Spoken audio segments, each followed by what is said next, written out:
having a mask all the time. I even took I got tired of getting my measuring tape out. Because we're supposed to stay either have a mask on or be 6 feet. That's my rule. Every moment of my life when I'm working, that's my rule. And I got tired. Y'all know how hard it is to get out a measuring tape. Them things are awful. They want to flop around and break and bend and twist, and then they won't go back in, and then they.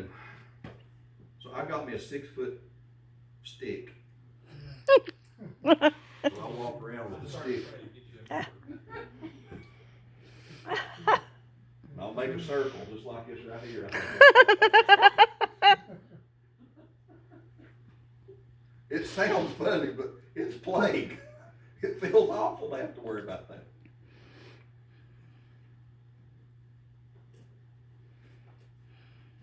Anybody else got any more thoughts on that? That's just the way I feel. Most places has it marked off.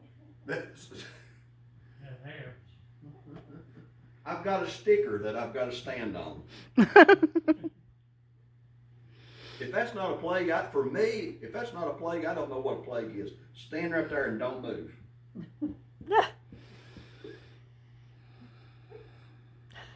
Now I'll go to the next sticker. It feels like a plague to me. Where was I at? What verse? I will read that again, I will be done.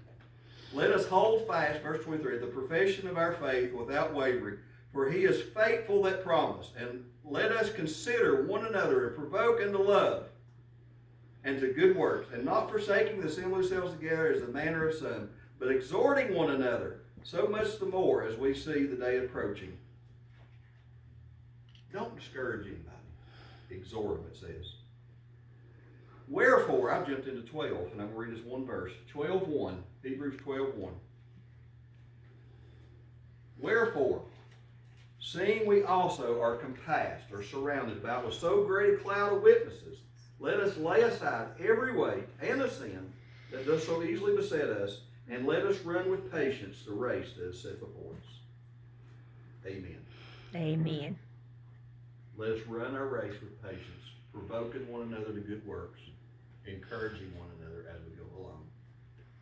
Not forsaking this assembling ourselves. Your race at work is that stick. Say that again, Charlie. Your race at work is that stick.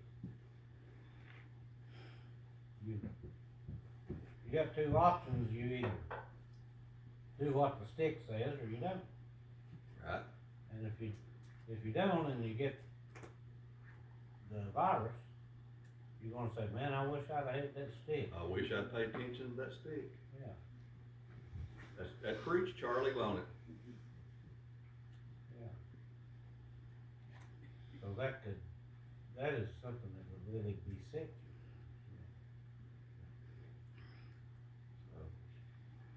Proverbs tells us to heap coals of fire upon our enemy's head. That doesn't mean to make him mad. It doesn't mean to put fire on his head. It means to do good to your enemies, to provoke them Yes, to do good.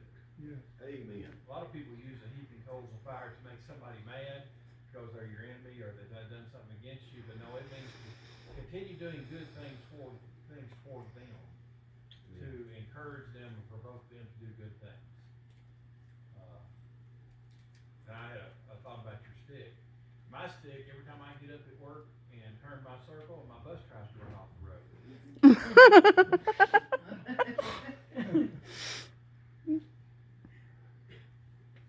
Jeff, I think about this guy I worked with over that was burned and died. Mm-hmm. He was burned with hot liquid I remember that. and lived about 2 months in the burn center. But they were loading him in an ambulance and he was bad. And when we were doing that task, we were supposed to be wearing a long, insulated, aluminized coat to protect you from that hot liquid. And it was on Sunday morning and nobody there to see, so he didn't put the coat on.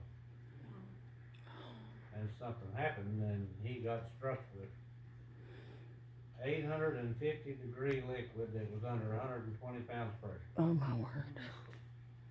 and they just cooked him. But the last words he said to me, last words I heard him say, they were loading him in that ambulance, and he said, if I had just had that coat on. That stuck with me. You know, it's like your stick. If I had just been carrying my stick.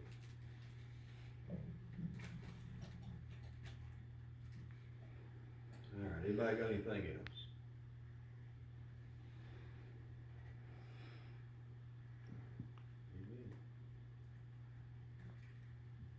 Anybody ready to go home and provoke some people to some good works? You wanna go home and say, Brother Jeff said I'm supposed to provoke you